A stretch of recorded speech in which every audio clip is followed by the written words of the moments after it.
वो खुलासा ये है कि ये जो आपकी कंपनी है ना BEL, भारत इलेक्ट्रॉनिक्स लिमिटेड, जो सॉफ्टवेयर डेवलपमेंट का काम कर रही है और सॉफ्टवेयर को और उस चिप को दोनों को असेंबल कर रही है, ये बीजेपी की एक तरह से संस्था है, बीजेपी की, भारत सरकार की नहीं। वो क्या है खुलासा कि जो BEL कंपनी है, इस BEL कंपनी में कुल 7 डायरेक्टर हैं और उन 7 डायरेक्टरों में से 4 बीजेपी के पदाधिकारी हैं। 4। तो BEL कंपनी जो है, भारत इलेक्ट्रॉनिक्स कंपनी लिमिटेड जो है, BEL न रह के आज की तारीख में बीजेपी इलेक्ट्रॉनिक्स लिमिटेड बन गई है, भारत इलेक्ट्रॉनिक्स लिमिटेड की जगह। यानी कि जो कंपनी मशीन बना रही है उसमें कौन व्यक्ति है? उसमें भारतीय जनता पार्टी के लोग हैं और 4 लोग हैं, मैं उनका नाम बताता हूं आपको कौन कौन है। जो चिप है वो कैसे काम करेगी वो करते हैं। मोटे मोटे शब्दों में कहो कि किस पार्टी को, किस कैंडिडेट को कितनी वोट देनी है, कितनी नहीं देनी, किसको जिताना, किसको हराना, ये सारा वो काम ये कर रहे हैं। तथागत बुद्ध बाबा साहेब डॉक्टर भीमराव अंबेडकर जी, शाहू जी महाराज, मान्यवर साहब काशीराम जी, राष्ट्रपिता ज्योतिबा फुले, माता सावित्रीबाई फुले, ईवी रामास्वामी नायकर पेरियार जी और इस देश में जन्मे सभी संतों और महापुरुषों के चरणों में कोटि कोटि नमन करते हुए आज इस प्रांगण में बैठे हुए सभी सम्मानित मेरे साथी, बुजुर्ग, नौजवान, माताएं, बहनें, आप सभी को मेरा जय भीम, आदाब, सत श्री अकाल, नमस्कार। साथियों,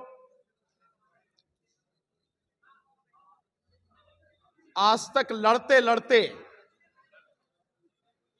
जो मैं समझ पाया हूं वो ये है कि समस्याएं हमारी एक नहीं है, समस्याएं हमारी बहुत हैं। उन समस्याओं की चर्चा करने का कोई अर्थ इस समय मैं नहीं समझता, क्योंकि हम में से हर कोई जानता है हमारी समस्याएं क्या हैं। जो इस समय सबसे ज्यादा जरूरी है, इन समस्याओं का समाधान कैसे हो। और हमारे सामने जो बिल्कुल दिख रहा है, जो सबसे बड़ा संकट है, उस संकट से हम कैसे निजात पाएं, उस संकट से कैसे हम बाहर निकलें, उस संकट को हम कैसे रोकें। सबसे बड़ी समस्या इस समय ये है।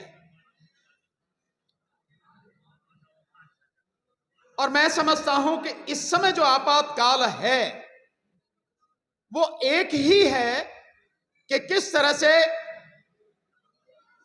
मोदी को उसका सच दुनिया के सामने लाके उसका पर्दाफाश करके ईवीएम को हटा के उसे सत्ता में आने से रोका जाए। इसके अलावा दूसरा मुझे नहीं लगता कुछ भी है।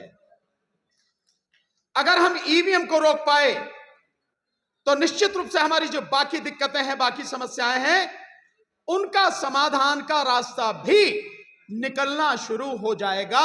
लेकिन पहले हर सूरत में ईवीएम को हमें रोकना पड़ेगा और 2024 का चुनाव किसी कीमत में भी ईवीएम से ना हो पाए, इसके लिए लड़ना पड़ेगा। मैं लड़ाई की बात कर रहा हूं, केवल सुनने की नहीं, लड़ना पड़ेगा। और लड़ाई सड़क पर होती है, लड़ाई बंद कमरों में नहीं होती, घर में बैठ के नहीं होती, केवल सुनने से नहीं होती, सड़क पे आके कदम से कदम और कंधे से कंधा मिलाकर संघर्ष करने से होती है। अगर 4 महीने, आने वाले 4 महीने, आज 30 जनवरी है, कल 31 और उसके बाद में फरवरी का महीना शुरू हो जाएगा। गिनती के 4 महीने इस देश के लोग अगर ईमानदारी से लड़ लिए, ईमानदारी से, तो इस देश का इतिहास ही कुछ और होगा। जो वो रचना चाह रहे हैं उससे बिल्कुल उलट होगा अगर ईमानदारी से आप लड़ लिए तो। और जितने लोग यहां बैठे हैं, अगर इन्होंने भी ईमानदारी से काम किया तो दिल्ली को खड़ा करने में 15 दिन से ज्यादा नहीं लगेंगे। और अकेले दिल्ली अगर खड़ा हो गई तो सरकार घुटनों पर आ जाएगी, अगर दिल्ली खड़ा हो गई तो अब हमें सिर्फ काम ही करना है। और काम क्या करना है? वो सच्चाई जो धीरे धीरे हम लोग बता रहे हैं, वो सच्चाई जो धीरे धीरे करके सामने आ रही है, वो सच्चाई कि इस देश में एक इंडिपेंडेंट इलेक्शन कमीशन हुआ करता था, वो आज की तारीख में इस देश के प्रधानमंत्री का गुलाम बन चुका है, उसकी जेब में रखा हुआ, पॉकेट में रखा हुआ सामान बन चुका है। उसको, उस रिश्ते को दुनिया के सामने बताना है। वो क्या है रिश्ता? हमने बाकायदा आरटीआई के माध्यम से खुलासा करके बताया कि सरकार और इलेक्शन कमीशन बिल्कुल एक हैं, कहीं भी अलग नहीं है। जबकि इस देश के संविधान ने अनुच्छेद 324 के तहत इस देश के लिए एक इंडिपेंडेंट, पूरी तरह से स्वतंत्र इलेक्शन कमीशन बनाया था, और वो पूरी तरह से स्वतंत्र रहे, उस पर किसी का दबाव ना हो, कहीं से भी कोई उसको छेड़ ना सके, उसके लिए सारे संवैधानिक प्रावधान किए थे। लेकिन इस ईवीएम को लाकर, इस ईवीएम के माध्यम से जो कंपनियां मशीनें बना रही हैं, एक ECIL हैदराबाद यानी electronic corporation of India limited, और दूसरी BEL भारत इलेक्ट्रॉनिक्स लिमिटेड, ये जो दोनों कंपनियां बना रही हैं, ये दोनों कंपनियां भारत सरकार की हैं। ये बाकायदा आरटीआई के माध्यम से हम लोगों ने खुलासा किया, और आज एक और खुलासा किया है, बल्कि वो कई टीवी चैनल्स पर लगातार चल रहा है। और वो खुलासा ये है कि ये जो आपकी कंपनी है ना, BEL भारत इलेक्ट्रॉनिक्स लिमिटेड, जो सॉफ्टवेयर डेवलपमेंट का काम कर रही है, और सॉफ्टवेयर को और उस चिप को दोनों को असेंबल कर रही है, ये बीजेपी की एक तरह से संस्था है, बीजेपी की, भारत सरकार की नहीं।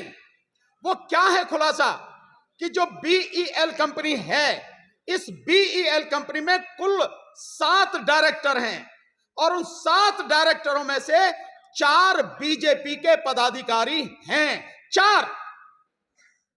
तो BEL कंपनी जो है, भारत इलेक्ट्रॉनिक्स कंपनी लिमिटेड जो है, BEL न रह के आज की तारीख में बीजेपी इलेक्ट्रॉनिक्स लिमिटेड बन गई है, भारत इलेक्ट्रॉनिक्स लिमिटेड की जगह पर। यानी कि जो कंपनी मशीन बना रही है, उसमें कौन व्यक्ति है?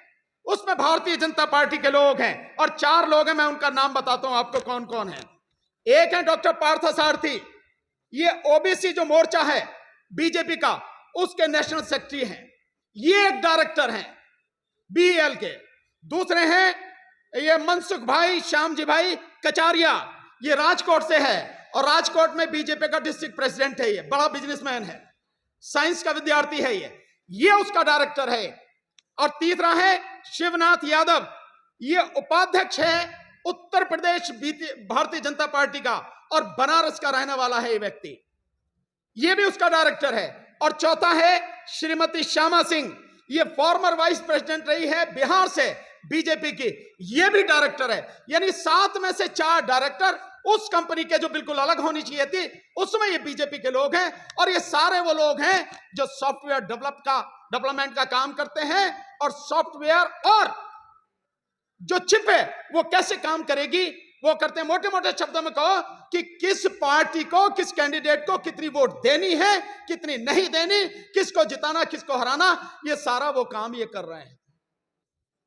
और ये जो सारे लोग हैं, इनको जो एक कमेटी है इलेक्शन कमीशन की एक्सपर्ट कमेटी, उसमें भी 4 जो साइंटिस्ट हैं, जो IIT के लोग हैं, वो भी सारे के सारे बीजेपी के आदमी हैं। तो जो कंपनी EVM बना रही है, वीवीपैट बना रही है, वो पूरी तरह से बीजेपी के कब्जे में है। इससे बड़ा इस देश के लोगों के साथ धोखा क्या होगा, और इससे बड़ा विश्वासघात क्या होगा।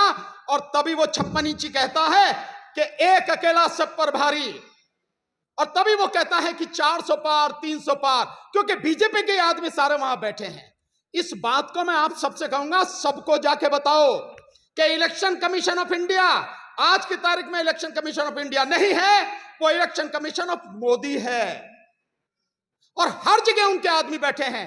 एक बार इस देश में अगर हम सब लोग कामयाब हो गए इस EVM को रोकने में, और बैलेट पेपर से चुनाव हो गया, 400 पार किया, मैं दावे के साथ कह रहा हूं मोदी अगर 40 भी पार कर जाए तो बता देना आप 40 पार नहीं कर पाएगा। लेकिन यह बात हम सबको, अपने परिवार के लोगों को, अपने रिश्तेदारों को, अपने मोहल्ले वालों को, अपने जितने भी समाज के लोग हैं और लोग हैं, उन सबको बताना है कि आज की तारीख में इलेक्शन कमीशन नहीं है। और इसीलिए इलेक्शन कमीशन, जब से हमने ईवीएम का मुद्दा उठाया और जंतर मंतर पर 6 तारीख को डेमोन्स्ट्रेशन करके दिखाया, उसके बाद से 40,000 वैन इलेक्शन कमीशन की घूम रही है अलग अलग जगह पे ईवीएम का प्रदर्शन करते हुए। और उन वैन पे क्या लिखा है? उन वैन पे लिखा है मोदी की गारंटी। वैन किसकी है? इलेक्शन कमीशन की। ईवीएम किसकी है? इलेक्शन कमीशन की। लेकिन मोदी की गारंटी, तो साफ है कि मोदी के ही हाथ में सब कुछ है, और जब सब कुछ उसके हाथ में, इसीलिए गारंटी वो दे रहा। ये हम सबकी जिम्मेदारी है, नहीं तो तुम्हारी आने वाली नस्लें नहीं बचेंगी, किसानों की फसलें नहीं बचेंगी। इसलिए ये सिर्फ 4 महीने हैं। इन 4 महीनों में जितनी मजबूती के साथ लड़ सकते हो लड़ो, लोगों को जगाओ, सड़क पर लेकर आओ, और चाहे जो भी कुछ हो जाए, मरना है तो शान से मरेंगे, लड़के मरेंगे, गीदड़ की मौत क्यों मरेंगे? घर में बैठ के क्यों मरेंगे? सड़क पर मरेंगे। यही हमें काम करना है। अगर ये कर पाए तो हम अपने बच्चों के सामने आंखें मिलाकर खड़े हो सकेंगे, अपने बच्चों का भविष्य बचा पाएंगे। अन्यथा बचेगा कुछ नहीं, कुछ भी। ये हम जातिगत जनगणना की बात करते हैं, मेरा बार बार ये रहा है, काहे को जरूरत है आपको इनसे कहने की कि तुम जातिगत जनगणना कराओ? अरे ईवीएम हटाओ, सत्ता में तुम खुद आओ, अपने आप जैसी चाहो जनगणना कर लेना, क्या दिक्कत है इसमें? जिस आरक्षण की बात कर रहे हो वो किसी कीमत पर आपको आरक्षण नहीं देंगे। ये निजीकरण, ये ठेका प्रथा, ये सब कुछ आरक्षण को खत्म करने का, हर वो ऑलमोस्ट इसे खत्म कर चुके हैं। कुछ नहीं मिलेगा।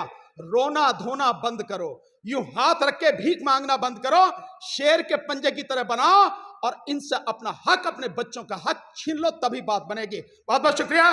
जय भीम, आदाब, सत श्री अकाल, नमस्कार।